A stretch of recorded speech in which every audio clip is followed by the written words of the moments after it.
Alô, bom dia, você está no canal Professor Belém nesta terça-feira, 4 de julho de 2023, sejam todos bem-vindos.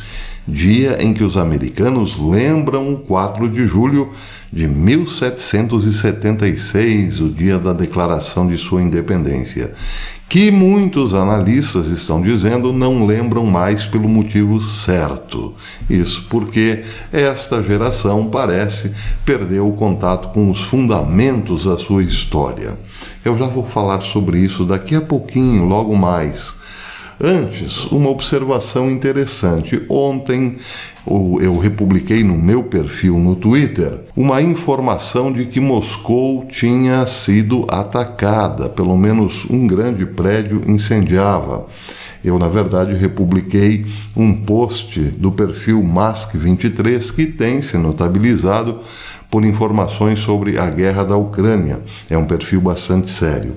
Porém, não encontrei na grande mídia nenhuma confirmação de que Moscou tinha sido de fato atacada. Bem, hoje o Moscow Times e também o RT News relatam que sim, que houve um ataque a Moscou, um ataque de drones terroristas, segundo o Kremlin, porém foram todos interceptados. E aí então fica essa discrepância entre uma informação que mostra um grande edifício em chamas e a informação da mídia de Moscou de que sim, houve um ataque, mas está tudo bem, foi tudo interceptado. Eu estou aqui na página do Moscow Times que diz que a Rússia derrubou 5 drones ucranianos perto de Moscou ontem. O Ministério da Defesa da Rússia disse na terça-feira, hoje, que derrubou 5 drones ucranianos perto de Moscou, chamando-o de ato terrorista, que interrompeu voos em um dos principais aeroportos da capital. 4 aeronaves não tripuladas foram derrubadas por sistemas de defesa aérea perto de Moscou, com uma 5ª suprimida por guerra eletrônica, na região de Moscou também, disseram militares russos. De acordo com a agência de notícias estatais, os ataques interceptados foram relatados em uma área bem ampla. Esses locais incluem a região de Kaluga, situada a 200 quilômetros a sudoeste de Moscou, a cidade de Kubinka, que abriga uma base aérea, e a vila de Valuevo, cerca de 30 quilômetros a oeste de Moscou. Kubinka e Valuevo estão localizados perto do aeroporto internacional Vnukovo, onde os voos foram brevemente interrompidos pelos ataques na manhã de hoje, terça-feira. Nenhuma vítima ou dano foi relatado, diz o Moscow Times. Abre aspas, uma tentativa do regime de Kiev de atacar uma zona onde está localizada a infraestrutura civil, incluindo um aeroporto que recebe voos internacionais, é um novo ato terrorista, disse a porta-voz do Ministério das Relações Exteriores, Maria Zakharova, no aplicativo de mensagens Telegram. Considerando que o presidente da Ucrânia, Volodymyr Zelensky, está cometendo esses ataques terroristas com armas fornecidas pelo Ocidente ou compradas com fundos ocidentais, isso é terrorismo internacional, disse a porta-voz. Ataques de drones foram relatados nas regiões da Rússia desde que Moscou lançou a sua invasão à Ucrânia em fevereiro de 2022, o que não seria nenhuma novidade. No entanto, diz o site, os ataques se intensificaram muito nos últimos meses. As autoridades russas estão cada vez mais preocupadas com os drones após o ataque de 3 de maio ao Kremlin, que eles chamam de tentativa de assassinato do presidente Vladimir Putin por Kiev. Um ataque de drones contra Moscou em 30 de maio foi de longe a maior onda lançada contra a Rússia desde que invadiu a Ucrânia no ano passado. E termina o Moscow Times dizendo que em 21 de junho, o governador da região de Moscou disse que um grupo de drones foi abatido ao se aproximar de um armazém militar fora de Moscou. Daí porque eu acho que aquela imagem pode ter sido, a imagem que eu republiquei ontem pode ter sido deste ataque a um armazém militar fora de Moscou. porque nessa história de guerra, como todo mundo sabe, a verdade é sempre a primeira a ser abatida, não é mesmo? A vila onde os drones caíram é a base da 2ª Divisão de Fuzileiros Motorizados da Guarda da Rússia. Seja como for, Moscou foi sim atacada, porém interceptou todos os drones, segundo esta informação. Acreditar, desacreditar, bem, nesse caso fica a critério de cada um. Em relação à Ucrânia, Zelensky está preocupado. No dia 11, a OTAN fará uma nova reunião para avaliar a eficiência da contraofensiva lançada pela Ucrânia, contra a Rússia, claro. Zelensky está preocupado porque, segundo ele, a contraofensiva está sendo bem mais lenta do que o imaginado. A razão, segundo Zelensky, é chuvas torrenciais na Ucrânia, o que tem impedido o avanço da contraofensiva, na qual foi investido, claro, muito dinheiro. Zelensky diz que, neste momento, ele está preocupado por um lado, mas por outro um tanto tranquilo, porque a demora na contraofensiva tem também poupado muitos dos seus militares. Ele disse: eu prefiro avançar lentamente, perdendo poucos soldados, do que avançar rapidamente e perder muita gente. O problema de Zelensky é convencer a OTAN de que a sua estratégia está dando resultado. Parece, ao que tudo indica, existe um corpo mole hoje dentro da OTAN, principalmente depois do ataque do grupo Wagner, ou melhor, da ameaça de ataque do grupo Wagner a Moscou. Muita gente dentro da OTAN acabou mais preocupada com o fato de Moscou ou de Putin poder cair do que o problema da Ucrânia, que se arrasta, se arrasta, se arrasta. Isso porque lá dentro da OTAN muita gente considera que Putin é ruim. Ele é bem ruinzinho, mas estão com muito mais medo daquele que pode ou poderá eventualmente ocupar o lugar de Putin. É isso aí. Muita gente hoje diz que é ruim com Putin, mas pior sem Putin ou com outro em seu lugar. Isso lá dentro da OTAN. Então, o fato de Zelensky, a preocupação de Zelensky é convencer a OTAN a dar mais armas, também mais soldados no bloco ou da organização para lutarem nesta contraofensiva e destruir logo a Rússia. Aliás, Zelensky implorou para Biden colocar a OTAN, colocar a Ucrânia imediatamente dentro da OTAN. E Biden parece, ao que tudo indica, só o que quer nesse momento é cozinhar o galo. Por que será? Bem, 2024 é um ano de eleição nos Estados Unidos, mas deveria ser também um ano de eleição na Ucrânia. Então é possível que Biden esteja pensando o seguinte: bem, no momento não haverá eleições na Ucrânia. Enquanto ela estiver em guerra com a Rússia, não haverá eleição por lá. O temor de Biden é que, solucionando o problema rapidamente, as coisas voltando ao normal, a eleição possa ser realizada em 2024. E a questão é: se outro ocupar o lugar de Zelensky, bem, aí volta naquela história da preocupação da OTAN. Para Biden, é ruim com Zelensky, mas seria o inferno sem Zelensky. Imaginar um outro candidato que ganhasse o posto de Zelensky e estivesse interessado em investigar as falcatruas, as relações perigosas entre a família Biden e este governo que está aí, não seria nada bom. Mas isso são apenas hipóteses, cogitações. O fato real é que Biden está, sim, cozinhando o galo. Ele manda armamentos e manda muito dinheiro.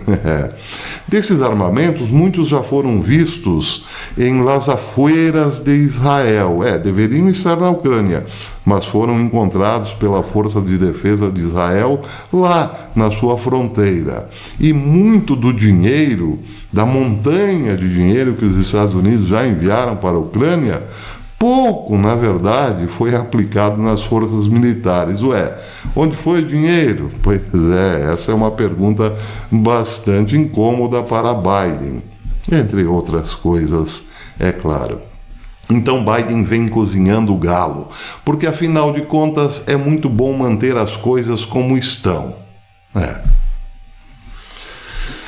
Bem, hoje então é 4 de julho, dia da independência norte-americana, e o escritor Scott Powell publicou um artigo curto hoje no American Thinker que diz que os americanos de hoje devem lembrar porque soltam fogos. Não tem nada a ver com os fogos, nem lembra exatamente o que está sendo comemorado.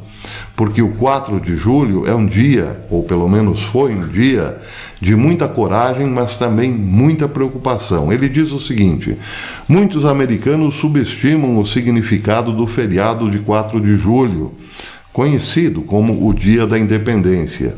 Enquanto alguns relacionam fogos de artifício com disparo de canhões na Guerra Revolucionária, a maioria esquece que quando os 56 membros do Congresso Continental concordaram em colocar a pena no pergaminho e afirmar a Declaração de Independência em 4 de julho de 1776, todos sabiam que estavam colocando uma ameaça de morte sobre suas cabeças como traidores da Grã-Bretanha. A Guerra da Independência, diz ele, estava em seu segundo ano, em julho de 1776, e o exército colonial de George Washington ia muito mal das pernas, estava maltrapilho e tinha cerca de metade do tamanho do exército britânico profissional, altamente treinado, e das tropas mercenárias alemãs, lutando ao lado dos ingleses. Além disso, o exército de Washington estava mal treinado, mal equipado e mal financiado. A incompatibilidade naval foi ainda maior no início da guerra. No primeiro ano da guerra, a Marinha Continental tinha menos de 10 navios, que eram, na verdade, navios mercantes transformados em navios de guerra ou convertidos. Enquanto os britânicos acumulavam 250 navios de guerra concentrados ao longo da costa e nos portos entre a Baía de Delaware e Boston. As coisas, diz ele, pareciam realmente sombrias para a causa patriótica. A última frase da Declaração de Independência, antes do espaço alocado para assinaturas, dizia: para o apoio dessa declaração, com uma firme confiança nas proteções da providência divina, nós mutuamente prometemos uns aos outros nossas vidas, nossas fortunas e nossa honra sagrada. De fato, diz ele, o dia 4 de julho para aqueles fundadores foi uma ocasião séria e sombria. Bem, mais adiante ele diz o seguinte: nunca devemos esquecer a coragem, a determinação e os princípios divinos que foram necessários para estabelecer os Estados Unidos. O general George Washington estava em Nova York preparando sua defesa, quando em 6 de julho de 1776, um mensageiro da Filadélfia chegou para entregar uma cópia da Declaração de Independência que havia sido acordada pelo Congresso Continental 2 dias antes, no dia 4. Havia apenas 2 assinaturas naquele documento: a assinatura de John Hancock, presidente do Congresso Continental, e do secretário Charles Thomson. Como as chaves de vencer os britânicos eram muito baixas e a pena para a traição era a morte, decidiu-se não revelar as identidades dos outros 54 signatários da declaração.